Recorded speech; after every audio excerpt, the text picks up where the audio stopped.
You're watching The Chef's Corner with Rob Williams on Fox 19 Now. On this episode of Chef's Corner, we're at Out of Thyme in Mason. The owner and chef, Jaime, offers private cooking classes. She'll make food for your family. She could also act as your personal chef. So let's go inside Out of Thyme and see what it has to offer. Chef Jaime, how you doing? Hi, nice to meet you. How long have you owned this place? So this is our 10th anniversary. Oh, cool. This year, we're actually going to be having our anniversary special open house on March 14th. Yeah. We're still working out all the details, but that is going to be our 10th anniversary special. I know a lot of chefs cook with gloves. Yes. I do too. Why is that? Well, today we're going to do that just because we're going to be handling raw meat. Okay. Normally, if we weren't, I wasn't going to. Starting with this, what kind of meat is this? Yeah, this is a pork tenderloin. So it's a very lean cut of meat. We just took the silver skin off of it, kind of trimmed it, got it ready for us. We're going to make a simple spice rub. Okay, and you say making your own spice rub is better than buying one that's already pre-made at the store. Why? Why? Because we keep going. So most spice rubs, we have a mix of, this is our cinnamon apple pork tenderloin. Okay. So I'm going to hand them over to you. We're going to do a little cinnamon, nutmeg, allspice, onion, and garlic. So now, some why salt, do you pepper. think doing it this way is better than? It's a great question. So when you buy a spice blend that's already at the store, the number one ingredient is usually either salt or sugar. Okay. So we have a lot of people who we cook for that try to lower the salt, lower the sugar. So when you make your own spice blends, you have full control over all of that. Because in addition to this being a cooking school, you also do cook for families, correct? Yeah, we do fresh meals to go Monday through Friday. We have a new menu every single day of the week. We only prepare whatever was ordered for the day. Yeah. And we have a lot of clients who have different dietary restrictions. So we make all of our own spice blends so we can control the salt, the sugar, so we can make it a little healthier for our clients. All right, so now what do we do next? So we're gonna put a little salt and pepper into that, and then into the salt rub. That's the biggest culprit when it comes to spice blends. So we're gonna stir that together, just kind of rub it all over. Rub it all over. Yeah. Any tips here? And I was actually, just kind of get it all coated. Perfect. So now here's what I always hear like chefs say. People overcook and underseason their protein, That's right? true, Like people are scared of salt, they're scared of pepper, they're scared of spices. Yeah, but you shouldn't be scared of it, correct? No, not at all, not at all. Salt is flavor. We want to have all the salt, all the flavor we want. Yeah. We can, especially something like this that's very lean. Yeah. You want to make sure you're cooking to the right temperature. Best thing to do is to get an instant read thermometer. That's how you know That's if how the you food get is cooked done. and not overcooked or undercooked. Exactly. Is a thermometer, right? Exactly. Yeah, Yeah. and they're so, cheap. Exactly. A pork tenderloin like this, you're going to shoot for about 140 degrees, Okay. which is going to be about a medium, but that's actually the ideal temperature. Okay. So this would go into the oven, 350 for about 20, 25 minutes. Okay. And then we're going to do some magic of television here. Take off our used gloves if you want to pop those guys off. Because, again, food safety, you don't want to cross-contaminate this with this raw stuff. Exactly. Okay. And so then I also had some of the spice blend that we had put off to the side because we are going to make a spiced applesauce to go with this too. So the same spice blend, we're just going to mix into some applesauce, some homemade applesauce. So here, I'll give that over to you while I cut this. So both the components of the dish is talking to each other. Exactly. And then it's just think pork chops and applesauce, right? Correct. So we're just going to have like the Brady Bunch. Exactly. This is like so they're elevated. Yeah. So we just slice this on a little bit of an angle so it looks a little prettier. Okay. And then we'd serve it with the spiced applesauce on top. Really easy dish, a one-pan dinner. You could put some potatoes, some green beans on here, and have a nice dinner in about 20, 25 minutes. For people who are watching from start to finish, how long would that take? About 25 minutes. About 25 minutes. 25 minutes. That's easy to do when you come home from work at the end of the night. Okay, I'm going to try a piece of this. Yes, we'll move on to our next thing. What are we going to next? So the next one over here to our left is our rosemary goat cheese crusted chicken. And quickly, I just want to show people what the temperature is on that. Yeah. A little bit of pink is fine, right? Correct. Okay. You don't have to cook it all the way through. Correct. Yeah, not on pork. They actually raised the, I'm just going to grab some fresh gloves. They actually raised the limit for cooking protein for pork. You can do 140 instead of, doesn't have to be well done anymore. More pigs are not having the same problems they used to have. So it's a lot, they're eating a healthier diet just like we should be too. Now we're moving to our flying friends, chicken. Yeah, absolutely. So chicken, this is a rosemary goat cheese stuffed chicken. One of the things that I like to do, we have a lot of clients that are either on a keto diet or trying to stay low carb. Very big word this time of year, low carb. Especially after the new year. So one of the things that we do instead of breadcrumbs is for our breading, we use chicharron. So I have Tito Al's here. It's actually a Filipino brand, but just like you would find in any Mexican grocery store. So instead of breadcrumbs, Yep. you're going to use Ground pork rinds. pork rinds. Yep. Yeah, I love that. And it's going to give it so much flavor, so much crunch, and lower the carbs, 100%. So the mix we're going to do is goat cheese, cream cheese, and garlic, some fresh chopped rosemary. Honestly, the best way is to get in there with your hands and go for it.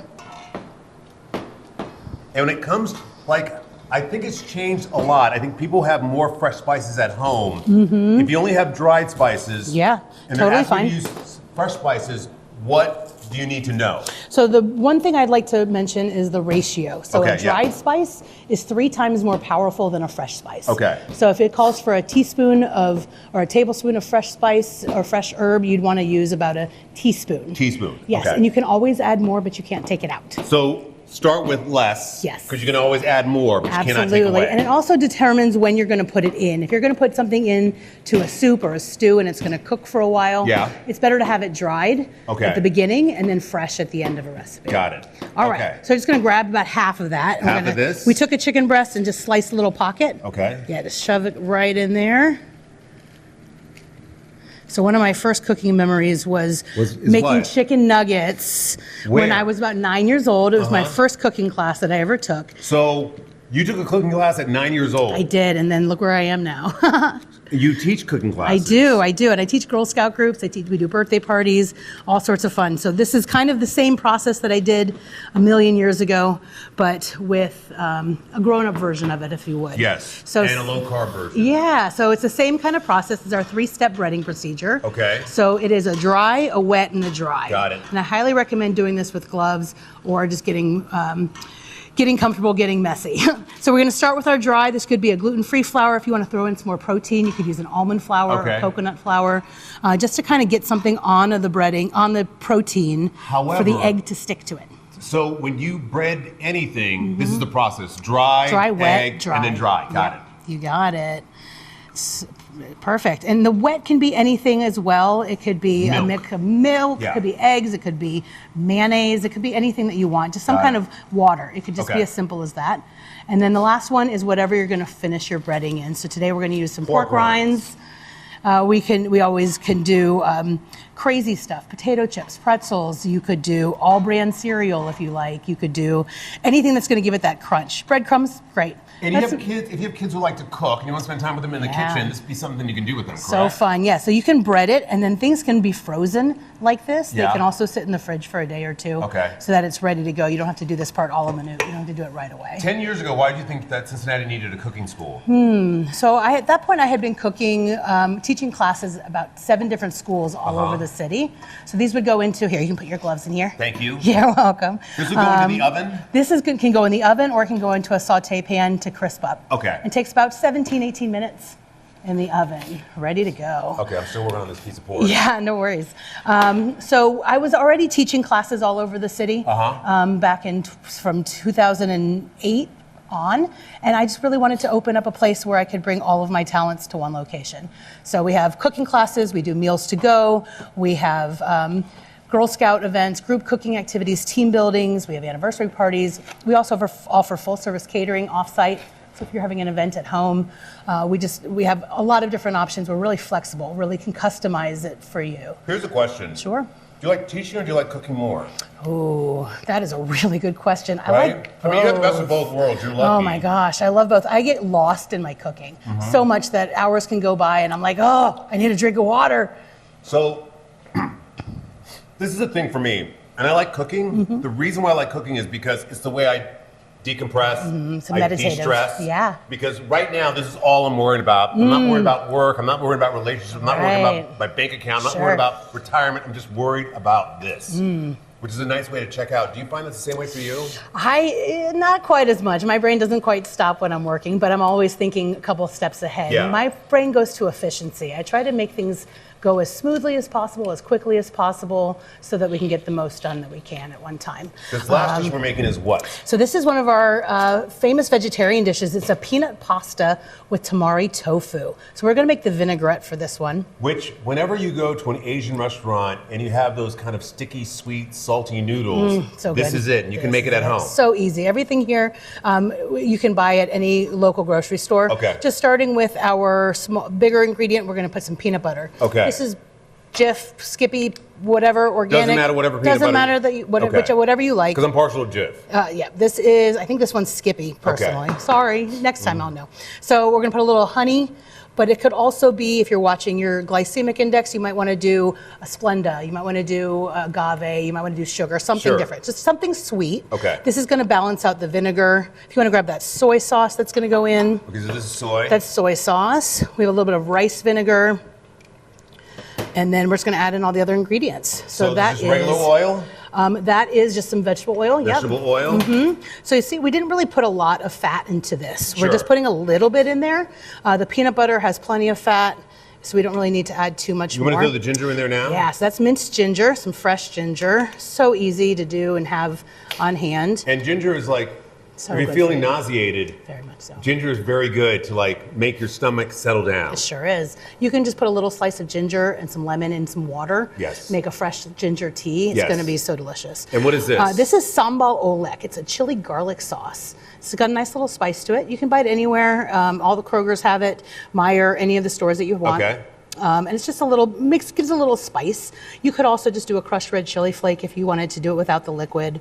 You could put some Cholula, some sriracha, any kind of Whatever hot hot sauce you have on hand, yeah, you can exactly. use. Okay. Yeah, so the peanut butter is going to actually get pretty thick. So what I like to do, because we don't want to keep adding fat. Yeah. We just have some water on hand. We're going to thin it out with a little bit of water. Okay. And if I may, when you're whisking, try to keep your elbow tucked in. It's keep more mine- in the wrist. Oh, so more than Yeah. Perfect.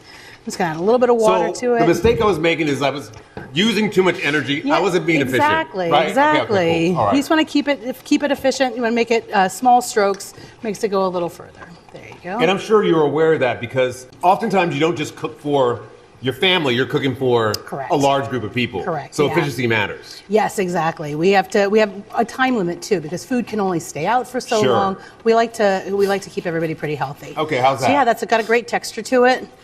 Perfect. fine, okay. So we're going to take it and pour it over the top of. In our bowl, we have.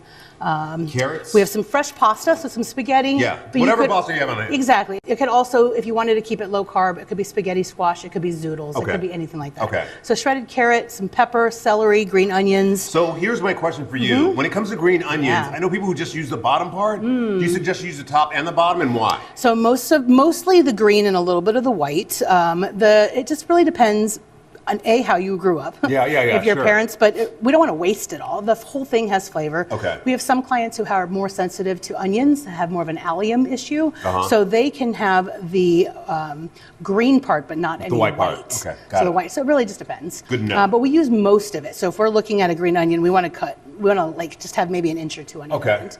Yeah, so we're just going to toss, there's some tongs right there if you want to toss all that together.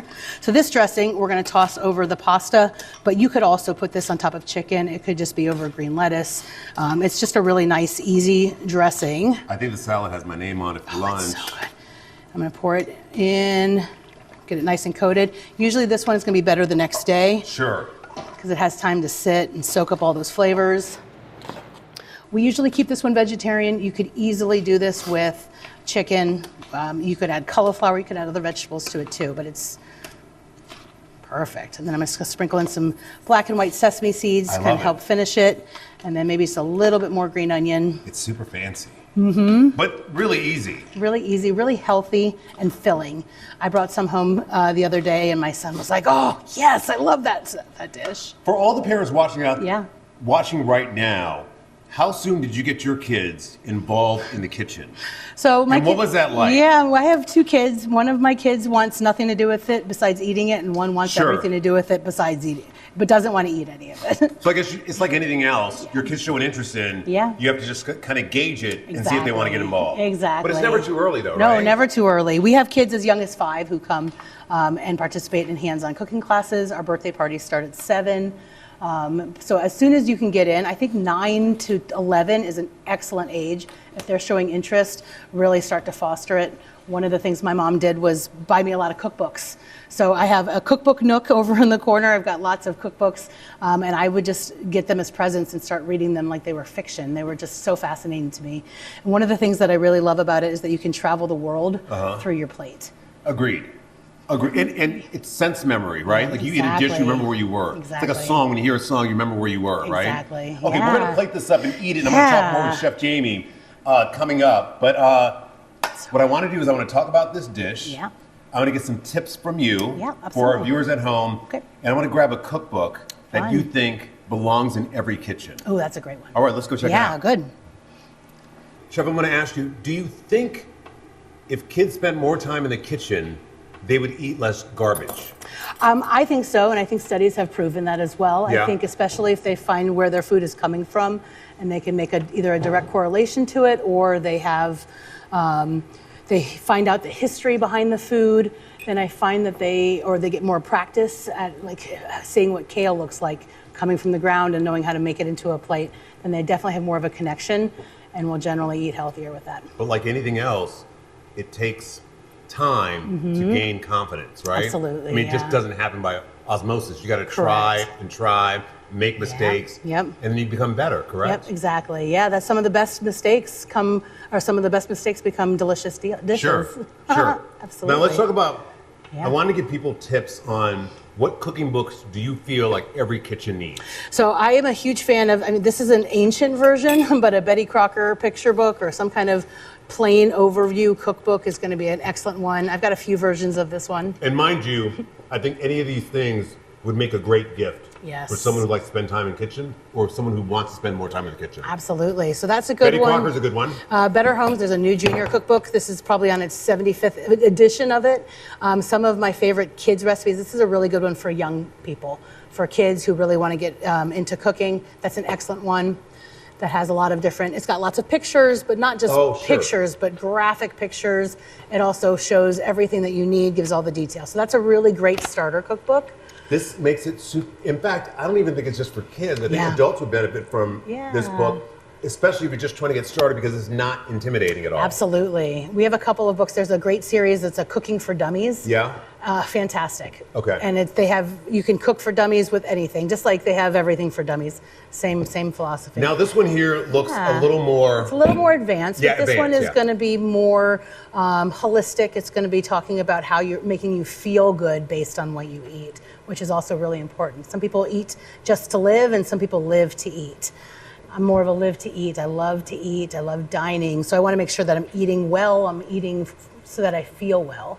And that's Do going you to be part think of it. people are more interested in cooking and spending time in the kitchen than they were 25 years ago? Why or why not? I don't think we have quite as much time. I think Sure. it can get expensive if you walk into a grocery store and have to buy everything on the list. It's going to be too much. There have been times where I followed like a recipe and there was 38 ingredients and I walked out of the grocery store spending $240. Exactly, Right? yeah. Because you can't just buy this much of a seasoning, you got to buy a whole thing, right? Exactly. So my recommendation there, buy the smallest quantity that you can. It'll make it fresher as well, because if you're buying it more often, it'll be fresher.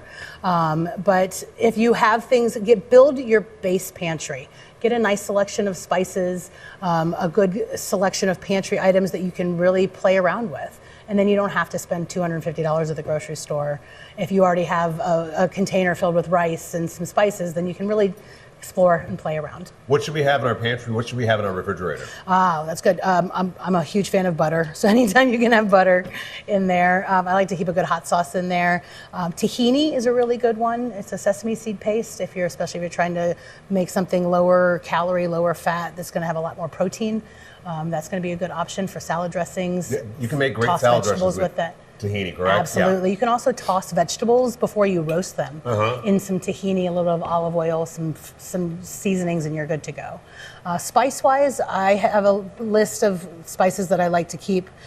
Cumin, coriander are excellent options. Paprika, some chili powder, garlic powder, onion powder. Pretty much salt and pepper. You can do a lot with just those basic ones. What is the most popular dish that you teach people to cook? at your cooking school? Ooh, pasta. We make a lot of fresh pasta. For kids, for grown-ups, teaching people how to make pasta is so amazing. It's a really good feeling. I dream of making pasta myself, right? So fun, so fun. However, I don't know. I'm intimidated by the process. I can see that. I right? can see that. But so it's what's actually the really one thing simple. I should know before I attempt to make my own pasta? So a lot of the recipes will tell you to make a mound of flour on the table and a well. It looks like a volcano Exactly. with eggs in the middle of Just it. make it in a bowl. Okay. It'll just make it so much easier to clean up around it. And it's all about the texture. And you just really have to play around with it, get the texture right. But I mean, if you think about the little grandmas in Italy that are making it and they're in their 90s and rolling it out, anybody can do that. We teach kids all the time how to make it. It's one of our birthday party themes, is how to make fresh pasta. It must be your dream to share what you love with other people. Absolutely. I love it. I love it. Yeah, I do. I just was writing a class for a culinary companion for a corporate client that we're starting to work with, where they're going to have their caregivers learn basic cooking skills to connect with their clients. So I got to write this whole curriculum, and it was just like mind-blowing. Loved it. I love it. Yeah. Congratulations, Chef. Thank you. Thank you very much. But yeah, a lot of things that you can do that are really simple to make your cooking elevated without having to spend more money. Yeah. One of those is making your own chicken broth, making your own stock. It's something that you can make with scrap. You can make it with, next time you go to a store and you buy a roasted chicken, you can just, to eat the meat, enjoy it, take the bones, roast them, get a really nice color on them. Every time you peel carrots, celery, onions, keep all the peels, put them in the freezer, and then you can make your own broth. You say never throw away the scraps from Yeah. like leftover vegetables, like the Yeah. end of a beet or a carrot or whatever. When you peel a carrot, just save all that stuff and throw it in the freezer. Exactly. Why? So you can make your own broth. So Yeah. instead of using the whole vegetable to make the broth, we use carrot peels, the bottoms of the celery, the skin of the onion, and there's so much flavor in there. And then you're not wasting it. So most restaurants will have a broth where they make. So we keep our roasted bones, and then we keep our bags of scrap, and then every week we make our own broth. And it helps elevate if you're cooking rice, when you add broth to it, the flavor is going to be so much better. Because if you taste homemade broth and compare that to the things you buy in the container at the store, Correct. the container at the store tastes like water after drinking that broth. It does, and there's also going to be a lot of sodium because they have to make it shelf stable, or they have to make it so that it can stay in the supermarket. So with ours, we don't put any salt in it. Again, we have a lot of people who can't have salt, can't have sugar, so we don't put any in, and then as we need it, then we can add it.